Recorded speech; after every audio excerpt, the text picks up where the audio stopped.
Les nombres complexes, à première vue, c'est quasiment de la magie. Il n'existe pas de solution à certaines équations polynomiales? Alors on en invente en décrétant qu'un nouveau nombre sorti de nulle part, i, a un carré qui vaut moins 1, comme par hasard, ça nous donne un nouvel ensemble de nombres avec des propriétés géniales, qui est super utile en maths et même parfois en physique. Ouais, ça paraît louche, et pour une bonne raison. Pour comprendre leur existence et leur utilité, c'est pas exactement comme ça qu'il faut voir les complexes. Les nombres complexes, fondamentalement, c'est une histoire de géométrie dans le plan. Et aujourd'hui, on va se tâcher de comprendre toutes les propriétés basiques des nombres complexes sous cet angle de la manière la plus intuitive possible. Pour commencer sur de bonnes bases, je tiens à préciser que cette vidéo est totalement accessible dès le niveau terminal. Mais j'en suis convaincu, elle vous sera tout autant utile si vous êtes en prépa ou en licence de mathématiques. De plus, cette vidéo est longue et très dense en informations. Cependant, elle est divisée en sections bien claires, et le chapitrage de la vidéo est là pour vous aider. Alors pour une meilleure compréhension, n'hésitez surtout pas à regarder cette vidéo en plusieurs fois, section par section, voire même propriété par propriété. De plus, et c'est l'avantage du format vidéo, à tout moment si vous ne comprenez pas une explication, un raisonnement ou une preuve, n'hésitez pas à faire pause, revenir en arrière et prendre le temps qu'il vous faut. En d'autres termes, ne vous précipitez pas pour apprendre, comprenez. Allez, maintenant que c'est dit, il est bien temps de rentrer dans le vif du sujet. Évidemment, avant d'aborder des propriétés, il nous faut construire les complexes avec ce point de vue. Et c'est ce qui est longuement détaillé de la manière, je l'espère, la plus intuitive possible dans la vidéo dédiée. Et pour les besoins de cette vidéo dans lesquelles on va établir plein de propriétés basiques, je vais simplement rappeler les conclusions les plus importantes de la première vidéo, ce qui va constituer notre point de départ. On admet donc l'existence d'un ensemble C dont les éléments sont appelés les nombres complexes et qui vérifie certains postulats. Le premier est qu'il contient R, qu'il en est en quelque sorte une extension, et en conséquence qu'il est muni des deux mêmes opérations, l'opération d'addition et de multiplication. Et ce, à un détail près, le fait que C contient un élément I pour lequel I carré égale moins 1. Vous inquiétez pas, on va revenir dans un instant sur le pourquoi et le comment de cette affirmation. Pour l'instant, on va se contenter de remarquer que cette affirmation implique que tout nombre complexe Z peut être écrit d'une et une seule manière sous la forme Z égale X plus IY, avec les réels X et Y appelés parties réelles et imaginaires du nombre complexe Z. Enfin, dans la première vidéo, on a conclu que les opérations somme et produit dans l'ensemble des nombres complexes étaient soumises aux mêmes règles de calcul que dans R. Allez, maintenant que ça c'est fait, on peut passer au point de vue géométrique des complexes. La différence majeure entre les nombres réels et complexes, c'est que là où les nombres réels vivent dans une droite, les nombres complexes vivent dans un plan. Tout nombre complexe x plus y peut être associé à un point de coordonnées xy dans le plan. Et ce plan, il est construit avec deux axes orthogonaux, l'axe des réels et l'axe des imaginaires purs, qui sont les multiples réels du nombre i. Bon, la première fois qu'on voit cette représentation des nombres complexes, on a un petit peu l'impression, tout comme leur existence, qu'elle sort de nulle part. En réalité, c'est pas le cas, et une manière d'y penser, c'est simplement de se dire que l'ensemble des nombres complexes, c'est, à première vue, juste une réécriture de l'ensemble R2, qui est le plan euclidien classique, l'ensemble des couples de nombres réels. Pour le moment, l'intérêt de cette réécriture, il est a priori complètement nul. Mais ce qu'on va voir, c'est que le produit complexe permet de donner sens à cette réécriture et de comprendre pourquoi on voit ensuite C comme une extension de R et non simplement comme une réécriture du plan. Mais juste avant ça, on va se tâcher de comprendre la première opération sur les nombres complexes, car elle, c'est purement et simplement de la réécriture. En effet, la somme complexe correspond exactement à l'addition vectorielle dans le plan complexe. Sommer deux complexes Z et Z', c'est simplement partir de l'origine du repère, donc du point 0, puis suivre le vecteur dont les extrémités sont 0 et Z, et à partir de cette position, donc à partir de l'extrémité du vecteur, c'est-à-dire le point Z, suivre le vecteur associé à Z', ce qui nous fait bien arriver au point Z plus Z'. D'un point de vue vectoriel, on peut décomposer le mouvement selon les deux axes, abscisse et ordonnée, qui sont ici l'axe des réels et l'axe des imaginaires purs. Dans l'axe des réels, on se déplace de X, et dans l'axe des imaginaires purs, on se déplace de Y. Alors, ajouter à ces coordonnées X et Y les coordonnées X' et Y', ça revient à se déplacer d'un total de X plus X' sur l'axe des réels et de Y plus Y' sur l'axe des imaginaires purs. Et cette opération, c'est exactement l'addition vectorielle que vous avez vue au lycée dans le plan. Et c'est pour ça que je dis que fondamentalement, cette opération, elle n'apporte rien, c'est simplement de la réécriture. On a simplement renommé les axes abscisse et ordonnée, donc en particulier renommé les points 1, 0 et 0, 1, et on a mené un calcul d'addition vectorielle. Il n'y a rien de nouveau là-dedans. Par contre, il y a quand même un exemple qui est intéressant à traiter, c'est celui de l'écriture algébrique de n'importe quel complexe, qui est faite sous forme de somme. On voit bien que la somme de x et iy, où x et y sont tous les deux considérés comme des complexes à part entière, correspond bien à l'addition vectorielle des deux vecteurs associés. Ok, on va maintenant rentrer dans le dur, c'est-à-dire ce qu'apportent de nouveau les nombres complexes. Mais pour ça, on va devoir faire un petit détour par une nouvelle manière d'identifier les nombres complexes pour la géométrie dont on va parler. Et cette nouvelle manière d'identification, c'est ce qu'on appelle la forme trigonométrique. Au lieu d'identifier un nombre complexe, c'est-à-dire un point du plan complexe avec ses coordonnées classiques, c'est-à-dire abscisse et ordonnées, on va plutôt l'identifier par deux informations qui seront plus conformes à la géométrie du produit complexe. Le module de z, ici appelé petit r, qui est simplement la distance de z au point d'origine du repère, c'est-à-dire le point 0, et l'argument de z, qui est l'angle formé entre le segment OZ et l'axe des abscisses. Intuitivement, ce qu'on fait, c'est que pour identifier notre point Z, on procède en deux étapes. La première, c'est de trouver à quel cercle centré en l'origine est-ce que notre point appartient. Autrement dit, à quelle distance de l'origine est-ce qu'il se situe. Sauf que cette information, elle suffit évidemment pas pour identifier notre unique point Z. En tout cas, dans le cas où le rayon est strictement positif. Alors, pour définitivement savoir où se situe notre point Z à partir de ce rayon, qu'on appelle son module, il nous faut savoir où notre point Z se situe sur le cercle de rayon R. C'est-à-dire quel est l'angle de Z sur ce cercle. Donc, le couple de ces informations, c'est-à-dire le couple r-θ où r est le module de Z et θ l'endroit, c'est-à-dire l'angle où Z se situe sur ce cercle de rayon module de Z, identifie parfaitement notre point. Bon, pour le calcul du module, en pratique, c'est assez simple, il suffit d'utiliser le théorème de Pythagore. Par contre, pour la mesure des arguments, c'est un petit peu moins évident. Le premier choix qu'on doit faire, c'est de mesurer les angles par rapport à l'axe des abscisses et non l'axe des ordonnées, mais pour ceux qui connaissent bien la trigonométrie, vous comprendrez très vite que ça n'a absolument aucun impact. Le choix qui est plus intéressant, c'est le sens de parcours du cercle. Ce sens que j'ai illustré ici, qui est l'inverse du sens des aiguilles d'une montre, est appelé le sens direct ou sens trigonométrique. Plus l'on parcourt le cercle dans ce sens, plus l'angle considéré est grand. Ce choix, il peut paraître arbitraire, mais il en existe en fait plusieurs justifications intuitives. Cependant, pour qu'on puisse se plonger plus vite dans les propriétés de nombres complexes, on va se contenter de constater que le produit complexe est compatible avec le sens trigonométrique, ce qui en fait un choix convenable. Enfin, un dernier petit détail sur la mesure des angles. Lorsqu'on parcourt un cercle dans le sens trigo, l'angle, qui est simplement la longueur de l'arc de cercle divisé par le rayon du cercle, évolue de 0 à 2π. Mais au bout d'un tour complet, donc d'un angle de 2π, si on continue à parcourir le cercle, on va se retrouver au même endroit qu'un tour plus tôt, mais avec un angle de 2π en plus. Autrement dit, au sens des angles, θ plus 2π, c'est exactement la même chose que θ. Et θ plus 6π, c'est exactement la même chose que θ. Donc le point du plan complexe identifié par un couple rθ est exactement le même point que celui identifié par le couple rθ plus 2kπ pour n'importe quel entier k. Évidemment, ici, k peut être négatif, ça correspond simplement à faire des tours complets de cercle, mais dans l'autre sens. Au final, c'est pour ça que dans la définition de la forme trigonométrique d'un nombre complexe, on précise que l'angle θ est unique à 2π près, et donc que tous les réels de la forme θ plus 2kπ sont des arguments de z. Cela dit, comme en maths on aime bien identifier précisément nos objets, on définit quand même un argument principal. Et il s'agit du seul argument de z qui est dans l'intervalle -π, π. L'idée de la mesure principale de l'argument dans l'intervalle de -π à π, c'est simplement de partir de la partie droite de l'axe des abscisses et de prendre le chemin le plus court pour arriver jusqu'au segment OZ2. Dans le cas où le point est situé dans la partie supérieure du plan complexe, ce parcours s'effectuera dans le sens trigonométrique, donc l'argument sera situé entre 0 et π, mais dans le cas où le point est situé dans la partie inférieure du plan complexe, ce parcours le plus rapide s'effectue dans le sens inverse du sens trigonométrique, donc l'argument sera situé entre -π et 0. Ouf, on a maintenant parfaitement réussi à définir la forme trigonométrique des nombres complexes. On va maintenant enfin s'intéresser aux produits complexes. Voilà le remarquable résultat que l'on a déduit intuitivement, mais aussi formellement, dans la première vidéo sur les nombres complexes. Ce résultat, il nous dit que le produit complexe qui se calcule de l'exacte même manière que le produit réel, à l'exception près que i carré veille -1, eh bien il correspond en fait à une opération géométrique pas du tout évidente. Le produit complexe multiplie les modules et ajoute les arguments. Pour bien comprendre, étudions ensemble l'exemple que j'ai dessiné. On part d'un point quelconque du plan complexe z. Multiplier z par z', c'est d'une part multiplier sa distance à 0 par celle de z', et d'autre part, tourner le point Z de l'angle θ', c'est-à-dire effectuer une rotation du point Z d'un angle argument de Z'.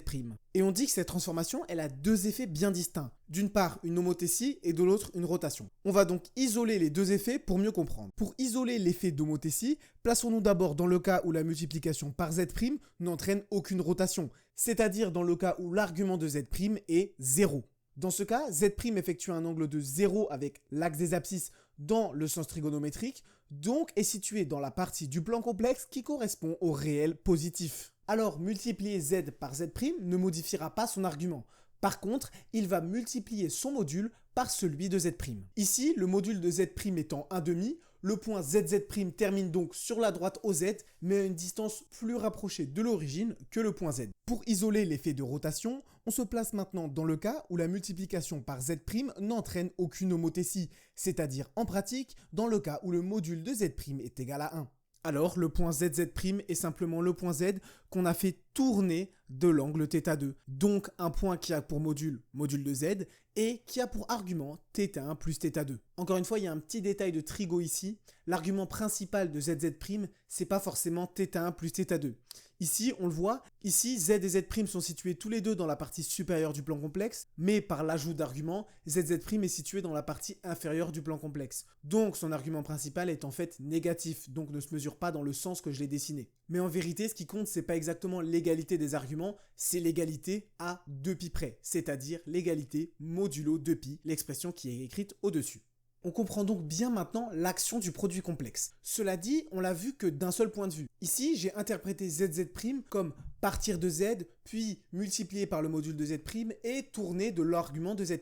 Mais en fait, j'aurais très bien pu faire l'interprétation dans l'autre sens. C'est-à-dire qu'on peut identifier ZZ' comme le point qu'on obtient en partant de Z', puis en multipliant par le module de Z et en ajoutant l'argument de Z. Car l'addition d'arguments et la multiplication de modules sont deux opérations totalement commutatives. En conséquence, le produit complexe est commutatif. Bon, en fait, si vous avez bien suivi jusqu'à là, ça, on l'avait déjà dit, mais de manière un petit peu cachée, dans notre postulat qui disait que les opérations plus et fois étaient soumises aux mêmes règles de calcul que dans R. Le produit réel étant commutatif, ça nous dit immédiatement que le produit complexe l'est. Mais maintenant, nous, on dispose de tout pour comprendre pourquoi le produit complexe est commutatif d'un point de vue de son action géométrique. Dans le plan, les homothéties sont évidemment commutatives, mais les rotations le sont aussi. En fait, on peut interpréter le produit ZZ' comme 1 fois Z fois Z'. C'est-à-dire qu'on part de 1, puis on tourne de l'argument de Z, puis on tourne de l'argument de Z', en faisant les homothéties nécessaires. Sauf que ça, c'est exactement la même chose que faire 1 fois Z' fois Z, c'est-à-dire tourner de l'argument de Z', puis tourner de l'argument de Z. Les rotations sont commutatives, donc le produit complexe l'est aussi. Bon, et toute cette étude, en un sens, elle récompense quand même nos efforts, parce qu'elle justifie le fait de s'intéresser à la forme trigonométrique des nombres complexes. En effet, la somme complexe, c'est simplement une addition vectorielle, c'est-à-dire une opération qui est déjà présente dans le plan R2, donc qui s'écrit uniquement avec la forme algébrique, et les nombres complexes n'apportent fondamentalement rien de plus. Par contre, le produit complexe, lui, étant la composée d'homothétie et de rotation, il nécessite d'identifier les nombres complexes via leurs modules et leurs arguments, d'où la nécessité de la forme trigonométrique. Par contre, attention, ce calcul, on peut tout à fait le mener de manière algébrique, en utilisant les règles de calcul usuelles dans R. On a d'ailleurs prouvé dans la première vidéo sur les complexes qu'en partant de cette définition algébrique du produit complexe, on arrivait bien à cette action géométrique d'homothétie et de rotation. D'ailleurs, grâce aux actions algébriques de la somme et du produit complexe, on dispose maintenant de tous les outils nécessaires pour comprendre pourquoi les nombres complexes vivent dans un plan avec un axe imaginaire pur, totalement orthogonal à l'axe réel. Et en particulier, pourquoi i carré égale moins 1. En choisissant d'identifier les nombres de la forme x plus iy comme les points d'abscisse x et d'ordonnée y dans le plan, on choisit en particulier d'associer i au point 0,1 qui a pour module 1 et pour argument pi sur 2. Alors, on peut simplement identifier le complexe i carré. On part de 1 et on multiplie son module par celui de i, c'est-à-dire par 1, donc on reste à 1. Dans le même temps, on tourne de pi sur 2, on arrive donc au point i. Et ensuite, on répète simplement l'opération. On multiplie encore par 1, qui est le module de i, donc notre module reste à 1, et on tourne encore de pi sur 2. On arrive donc au point i carré de module 1 et d'argument pi, qui est simplement moins 1. Voilà donc un premier mystère résolu. Mais c'est pas le seul qu'on va pouvoir résoudre en partant du produit complexe. Pour mieux comprendre pourquoi les nombres complexes vivent dans le plan, on va partir des caractérisations géométriques des opérations complexes pour montrer que le complexe x plus iy correspond effectivement au point du plan d'abscisse x et d'ordonnée y. Bon, et pour faire ça, c'est pas compliqué, on a juste à décomposer ce que veut dire x plus iy. Pour iy, déjà, on part du point y situé sur la droite réelle. Ensuite, on le multiplie par i, c'est-à-dire, comme on l'a vu juste avant, on le tourne de 90 degrés dans le sens trigonométrique. Et on arrive donc sur le point iy d'abscisse 0 et d'ordonnée 1. Et enfin, pour le point x plus y, on n'a plus qu'à ajouter les deux vecteurs. On se déplace d'abord de x en abscisse, puis de y en ordonnée. Et ça nous donne le complexe x plus y, qui est bien le point d'abscisse x et d'ordonnée y. Au final, on peut en conclure que décréter l'existence d'un ensemble C qui est construit à partir de R en ajoutant un élément pour lequel I carré égale moins 1, construit un système de nombres s'interprétant parfaitement comme vivant dans un plan. Et on va maintenant montrer un petit peu en pagaille plein de propriétés basiques qui sont présentes dans n'importe quel cours sur les nombres complexes, et ce en s'appuyant sur ce monde géométrique qui est le plan complexe, donc je l'espère, de la manière la plus intuitive possible. De plus, pour vous aider à pouvoir rapidement vous rappeler de l'interprétation de chaque propriété, le PDF de la vidéo sera disponible en description. Alors ne perdons pas plus de temps, c'est parti. Alors voilà, module, conjugué, inverse, tant de beaux concepts qu'on va décortiquer ensemble aujourd'hui. Allez, on va gentiment commencer par s'échauffer avec les puissances de i. I, c'est évidemment un nombre super important et ces puissances jouent un rôle particulier dans l'interaction entre les complexes. Bon, déjà, calculons les puissances de i avec nos règles de calcul, c'est-à-dire algébriquement. On a i carré égale moins 1, i cube égale i carré fois i, c'est-à-dire égale moins 1 fois i, donc moins i, bon ok. I puissance 4, ça va nous faire i carré fois i carré, donc moins 1 fois moins 1, donc 1. I puissance 5, ça va nous faire i puissance 4 fois i, donc ça va nous faire 1 fois i, donc ça va nous faire i. Et là, on comprend qu'il se passe quelque chose de particulier. À i puissance 5, on revient à notre point de départ, à i. On est revenu au début. I puissance 6, ça nous fait simplement i puissance 4 fois i puissance 2, donc i au carré. I puissance 7, i au cube. I puissance 8 sera i puissance 4, et on recommence. Autrement dit, les puissances de i sont cycliques. Elles se baladent dans un cycle de nombres en partant de 1, puis i, puis moins 1, puis moins i, et ensuite de retour à 1. Et géométriquement, évidemment, ça, c'est juste une conséquence de la rotation. On commence à i puissance 0, c'est-à-dire 1, puis on multiplie par i. Bon, bah alors, on tourne de pi sur 2. On arrive donc à i. Ensuite, on multiplie par i, on vient de le faire, on arrive à moins 1. Maintenant, à partir de i au carré, c'est-à-dire moins 1, lorsqu'on multiplie par i, on continue à tourner de pi sur 2 dans le sens trigonométrique, et donc on arrive à moins i. Et à ce moment-là, multiplier par i revient à encore faire une rotation de pi sur 2, et donc de compléter notre rotation. 4 fois pi sur 2, ça fait 2 pi, on a fait un tour complet. Et on est donc de retour à notre point de départ. Et à partir de là, on recommence le cycle. Bon, et cette propriété des puissances de i, elle nous fait comprendre quelque chose. Le produit complexe, on doit quand même le traiter avec précaution. Et je vais donc profiter de cet exemple pour faire une mise en garde. Attention, les parties réelles et imaginaires ne se comportent pas bien avec la multiplication complexe. La somme complexe, elle, étant une addition vectorielle, elle se comporte parfaitement avec les parties réelles et imaginaires. Par contre, la partie réelle d'un produit n'a absolument aucune raison en général d'être le produit des deux parties réelles. Oui, le produit complexe multiplie les modules, ajoute les arguments, il ne multiplie par contre absolument pas les parties réelles ou imaginaires. Un produit complexe, ça fait une rotation, donc peut y avoir un changement d'axe, donc il n'y a absolument aucune raison qu'une telle propriété soit vérifiée. C'est ici assez simple de le voir avec i puissance 4, qui est simplement 1, qui, quand exprimé sous forme du produit i fois i cube, n'a absolument pas une partie réelle égale au produit des deux parties réelles des éléments du produit. Évidemment, c'en est de même pour les parties imaginaires. On l'a dit, ce qui pose problème et ce qui fait que cette propriété elle n'existe pas, c'est que le produit complexe peut faire des rotations. Mais dans le cas où il n'y a absolument pas de rotation, alors il n'y a pas de souci. Lorsqu'un des deux termes du produit est un nombre réel, alors la partie réelle est multiplicative. Géométriquement, multiplié par un réel, ça revient uniquement à faire une homothétie, donc on reste sur la même droite. Donc tout se passe exactement comme si l'on était sur la droite réelle. On effectue juste une dilatation d'un facteur lambda. Allez, on va maintenant passer à des propriétés importantes du module. Et pour notre première propriété, on va commencer par préciser un petit détail que seuls les plus attentifs auront remarqué. Tout à l'heure, lorsqu'on a défini la forme trigonométrique des nombres complexes, on est passé au-dessus d'un petit détail de la définition qui est pourtant assez important. Le fait que la forme trigonométrique ne soit définie que pour des nombres complexes non nuls. Autrement dit, que 0 n'admette pas de forme trigonométrique. Bon, mais heureusement, là-dedans, en fait, il n'y a absolument rien de sorcier. Rappelez-vous qu'on définit le module d'un nombre complexe comme sa distance à l'origine, donc au point 0. Alors, en toute logique, module de 0 égale 0. Ensuite, nous, pour compléter la définition de la forme trigonométrique, on s'est dit que n'importe quel complexe z se situait sur le cercle de rayon module de z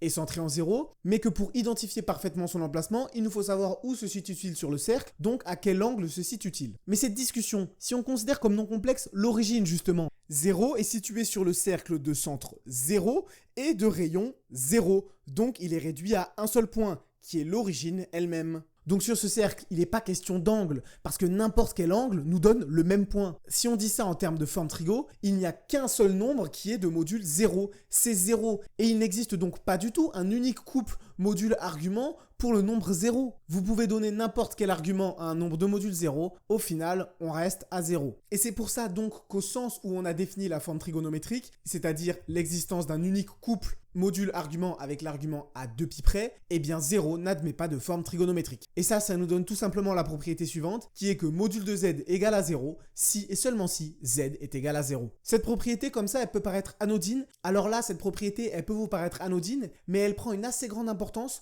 lorsqu'on commence à parler de suites et de fonctions à valeur dans C. Et elle est souvent utilisée en conjonction avec la propriété suivante. Et cette propriété, elle est toute simple. Elle dit simplement que pour tout nombre complexe z, la valeur absolue de la partie réelle et de la partie imaginaire sont majorées par le module. Bon, en fait, ça c'est tout simple, c'est juste un résultat évident sur les triangles rectangles. En effet, pour tout nombre complexe z, la longueur du module est simplement la longueur de l'hypoténuse du triangle rectangle formé à partir de ses coordonnées. Et par définition, l'hypoténuse est le plus grand côté du triangle. Bon, et ça c'est évidemment confirmé algébriquement par le théorème de Pythagore. Le module de z, c'est la racine de partie réelle au carré plus partie imaginaire au carré. C'est évidemment supérieur à la racine de la partie réelle au carré, car le terme partie imaginaire de z au carré dans la racine est strictement positif, enfin positif ou nul, sauf que racine de la partie réelle au carré, c'est simplement la valeur absolue de la partie réelle. Évidemment, là, c'est juste le petit truc auquel il faut faire gaffe. On parle des parties réelles et imaginaires en valeur absolue, parce que c'est un résultat sur les longueurs dans un triangle. Donc les longueurs, c'est forcément positif. Là, on s'en fiche en réalité de la position de z sur le plan complexe. Donc on a ces majorations avec les valeurs absolues. Enfin, pour la dernière des propriétés basiques du module, on rappelle que le module de zz',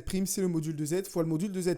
Dans la présentation qui est faite dans cette vidéo, cette propriété, elle est admise, parce qu'on a admis l'action géométrique du produit complexe. Mais évidemment, pour avoir la preuve et toute l'intuition derrière, je vous renvoie à la première vidéo. Allez, on passe maintenant à une notion qui est super importante en pratique pour mener des calculs, mais qui émerge aussi d'une idée géométrique toute simple. C'est la notion de conjugué. Allez, pour tout nombre complexe z qui s'exprime donc sous forme algébrique par x plus y, où x et y sont ses parties réelles et imaginaires, on appelle conjugué de z le nombre qu'on note z bar, x moins iy.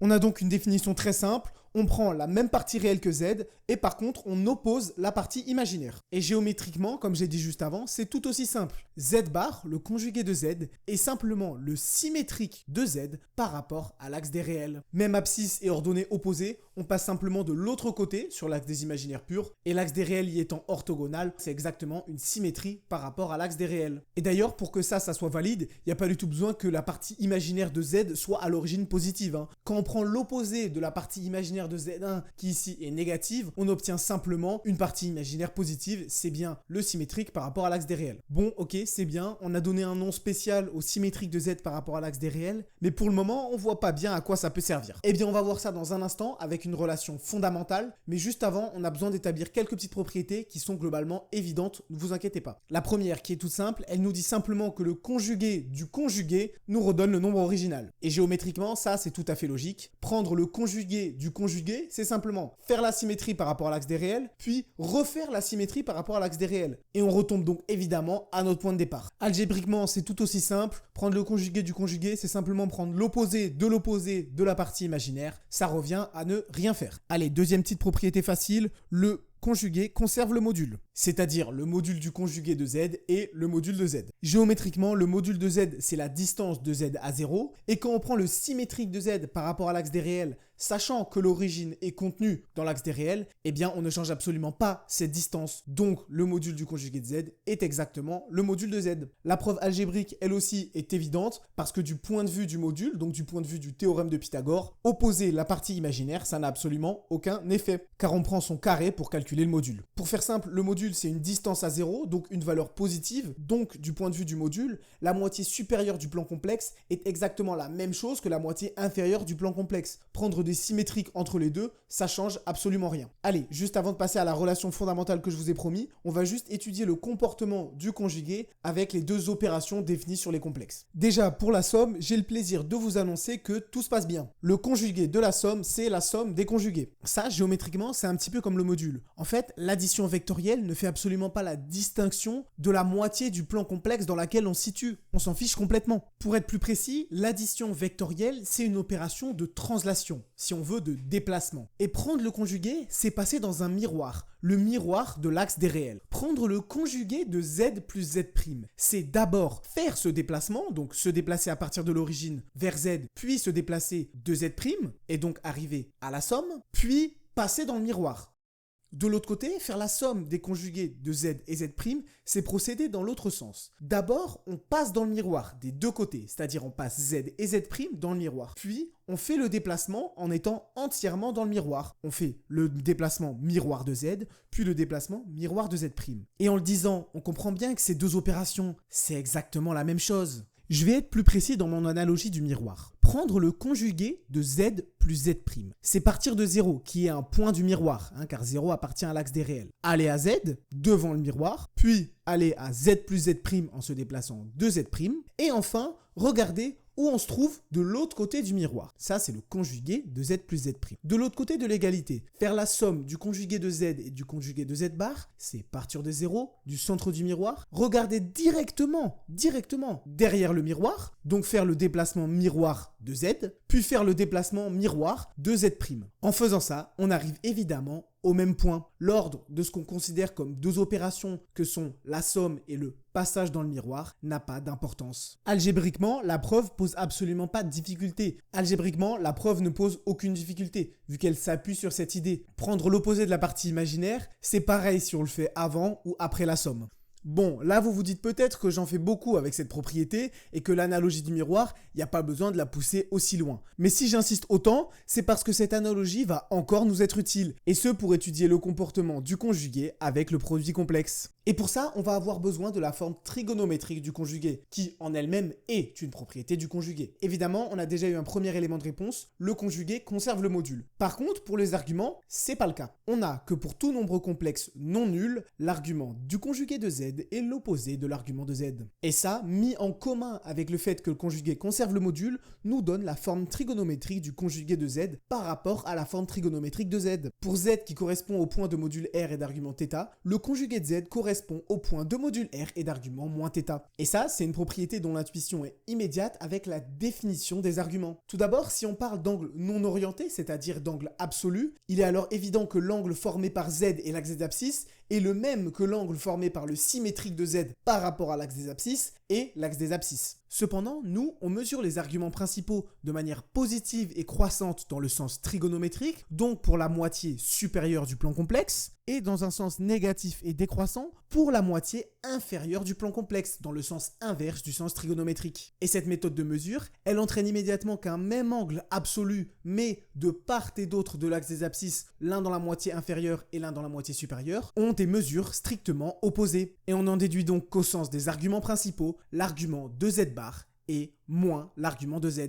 Ok, maintenant qu'on a la forme trigonométrique du conjugué de z à partir de la forme trigonométrique de z, on va pouvoir conclure que le conjugué est totalement compatible avec le produit, exactement comme la somme. C'est-à-dire que le conjugué du produit sera le produit des conjugués. Et ça, c'est juste, tout comme avec la somme, encore une histoire de déplacement dans le miroir. Prendre le conjugué de z bar, c'est partir de 1, tourner de θ et multiplier par le module de z pour arriver au point z, puis multiplier par le module de z' et tourner de l'argument de z', c'est-à-dire θ', et tout ça avant de regarder l'image dans le miroir, c'est-à-dire de faire le symétrique par rapport à l'axe des réels. De l'autre côté de l'égalité, le produit de z bar et z' bar prend les choses dans l'autre sens. On passe d'abord tout dans le miroir, c'est-à-dire z et z', en les symétrisant par rapport à l'axe des réels, en prenant leur conjugué. Et on effectue ensuite les déplacements miroirs associés, c'est-à-dire on part de 0 et on tourne de moins θ pour arriver à z bar, tout en multipliant par le module de z, puis on tourne encore de moins θ' en multipliant par le module de z',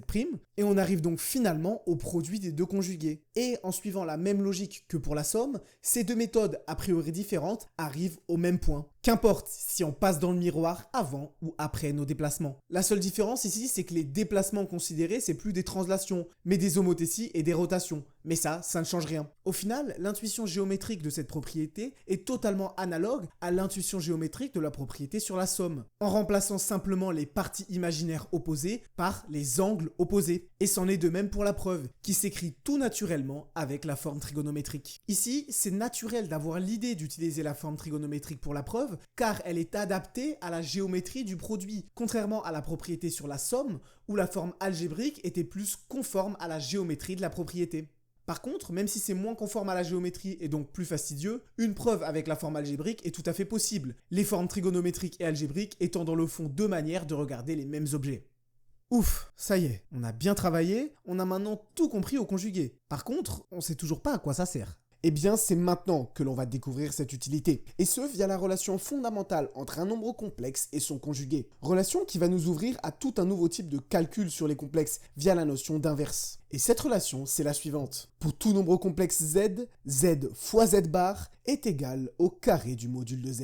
Alors, algébriquement, cette relation, elle peut paraître surprenante. À gauche, on a des nombres complexes qui ont une partie réelle, une partie imaginaire, mais à droite, on se retrouve avec un nombre réel positif, un module au carré. Fort heureusement, l'interprétation géométrique de cette formule est très simple. En effet, le nombre complexe zz bar s'obtient en partant de 1, puis en multipliant par le module de z et en ajoutant l'argument de z, ici noté θ, puis en multipliant par z bar, c'est-à-dire en multipliant par le module de z bar et en ajoutant l'argument de z bar. Sauf que le module de z bar, c'est le module de z. Le module de z bar, ça va bien être le module de z au carré. C'est une première étape. Puis, l'argument de z bar, on le sait, c'est moins l'argument de z, moins θ. Donc, tourner de θ puis tourner de moins θ, ça revient de tourner de 0 à partir de 1. Autrement dit, l'argument de zz bar est nul. Et dû à la manière dont on mesure les angles, et je vous laisse le vérifier par vous-même, tous les nombres complexes d'argument 0 sont les nombres réels positifs, tandis que tous les nombres complexes d'argument pi sont les nombres réels négatifs. Et ça nous donne bien notre relation zz bar égale module de z au carré. Pour vous aider à visualiser cette formule en général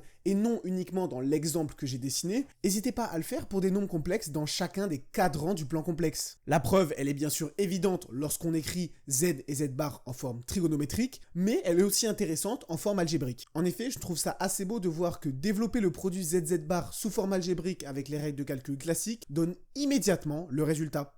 Ok, si on résume, la forme trigonométrique de z bar nous dit que multiplier par z bar revient à annuler la rotation de z, c'est-à-dire à ajouter moins θ moins l'argument de z. Et cette notion d'annuler la rotation de z, c'est quand même très proche d'une notion dont on n'a pas du tout parlé depuis le début dans l'ensemble des nombres complexes, mais qui est pourtant super importante dans l'ensemble des nombres réels, la notion d'inverse, au sens du produit. Dans les nombres réels, l'inverse est défini comme le nombre qui, une fois multiplié par x, donne 1, l'élément neutre de la multiplication. En d'autres termes, 1 sur x annule la transformation qui passe de 1 à x, qui consiste à dilater entre guillemets la droite réelle, à la multiplier par un facteur de x. Et ça nous permet de définir sans aucun problème les quotients de nombres réels, donc c'est quand même une notion super importante. Évidemment, ça c'est à un détail près, le nombre 0 n'est pas inversible. La question est donc la suivante, peut-on inverser tous les nombres complexes différents de 0? Eh bien, pour essayer de prouver l'existence d'un tel nombre, rien de mieux que de chercher à le construire. Pour notre complexe z, qui est non nul, on aimerait donc passer de z à 1 avec la multiplication par un seul nombre complexe, c'est-à-dire géométriquement avec une multiplication du module et une rotation. Bon, en fait c'est pas très compliqué. Si z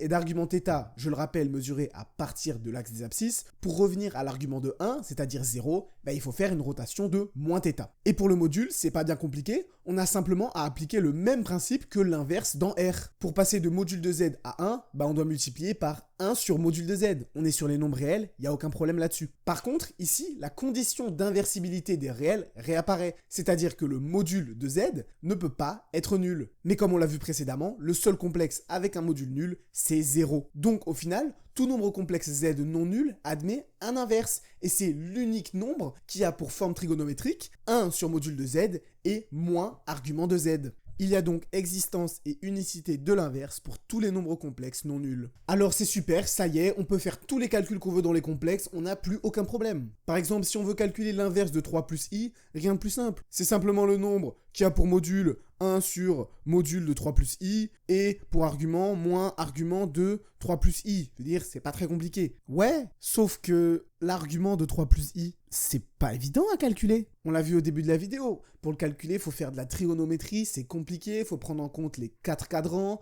Enfin bref, c'est pas évident. Là, le z, 3 plus i, il est écrit sous forme algébrique. Alors, on aimerait bien avoir la forme algébrique de l'inverse de 3 plus i. Ouais, parce que si on veut faire des calculs compliqués avec plein de complexes, de quotients, de produits, si on doit tout le temps passer de forme algébrique à forme trigo et vice versa, on va vraiment pas s'en sortir. Donc notre forme trigonométrique de l'inverse, c'est bien mignon, c'est géométrique, ça marche, tout va bien. Mais c'est pas très pratique. Nous, ce qu'on aimerait, c'est une manière simple d'avoir la forme algébrique de l'inverse de n'importe quel nombre complexe non nul. Et vous l'aurez probablement deviné, on va devoir faire intervenir le conjugué. Oui, parce qu'on a passé 5 minutes à dire que le conjugué annulait la rotation de z. Donc le conjugué, ça se rapproche quand même pas mal de l'inverse. Ça annule un des deux effets de la multiplication par z, qui est l'effet de rotation. Mais à lui seul, le conjugué ne suffit pas, puisqu'il n'annule pas l'action d'homothétie de la multiplication par z. On l'a dit, le conjugué de z a le même module que z. Donc, quand on multiplie z par z bar, on n'arrive pas à 1, mais à module de z au carré. Mais de module de z au carré à 1, autant dire qu'il n'y a qu'un pas. Il suffit de multiplier z,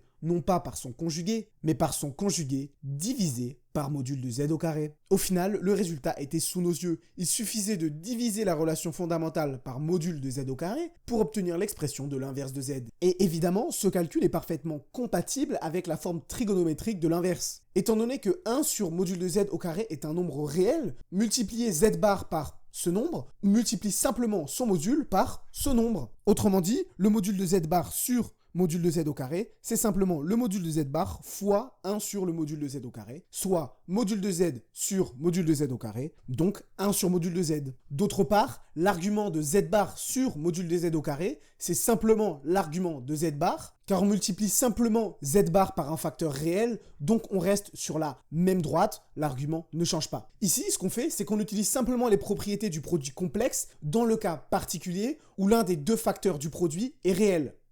Et voilà, on a dû bien travailler, mais on a réussi à établir la dernière grosse propriété de cette vidéo. L'existence et l'unicité d'un inverse pour tout nombre complexe non nul, et de plus, son écriture qui nous donne immédiatement sa forme algébrique.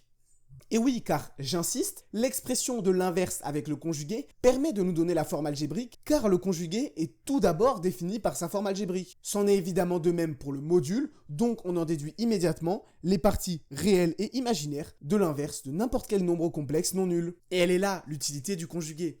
La relation fondamentale qui nous dit que zz bar est égal à module de z au carré permet de très facilement calculer les formes algébriques de n'importe quel inverse et donc par suite de n'importe quel quotient de nombre complexe. Et oui, car l'un implique l'autre. Non seulement on peut maintenant très bien calculer la forme algébrique de l'inverse de 3 plus i, on peut aussi tout à fait calculer la forme algébrique de, par exemple, 6 moins 8i sur 3 plus i. Et ça en remplaçant 1 sur 3 plus i par sa forme algébrique, c'est-à-dire z bar sur module de z au carré, ce qui au final est simplement une affaire de multiplication par le conjugué pour utiliser la relation fondamentale. En effet, d'un point de vue purement algébrique au niveau des quotients, multiplier en haut et en bas par le conjugué du dénominateur, et bien d'une part c'est multiplié par 1, donc ça ne change pas la valeur du quotient, et d'autre part, ça rend le dénominateur forcément réel, car on obtient son module au carré. Ensuite, il n'y a plus qu'à développer et à réduire pour obtenir la forme algébrique de notre quotient. Mais ce qu'il faut bien comprendre, c'est que cette technique de multiplier par l'expression conjuguée, elle vient avant tout de la relation fondamentale, qui n'est au final pas plus compliqué que de dire que tourner de θ puis tourner de moins θ, ça revient à ne pas tourner. Et au final, ce qu'on a fait, c'est simplement un raisonnement géométrique très basique sur les complexes, mais qui nous a pourtant mené à une astuce algébrique très puissante. Et ça me fait dire qu'on a bien travaillé et qu'il est donc temps de s'arrêter.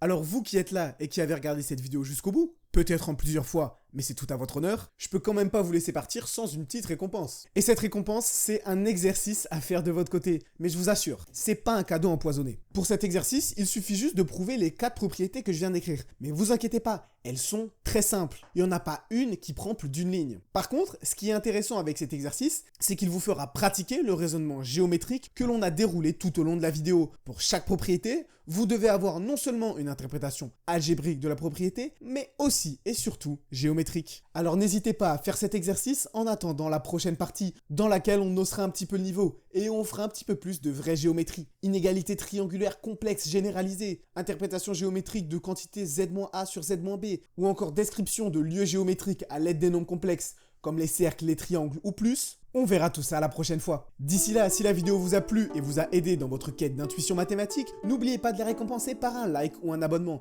et surtout de la partager à quiconque elle pourrait être utile. Et il y a sûrement plus de monde que vous le pensez. Et de mon côté, je vous dis à la prochaine sur Isomat.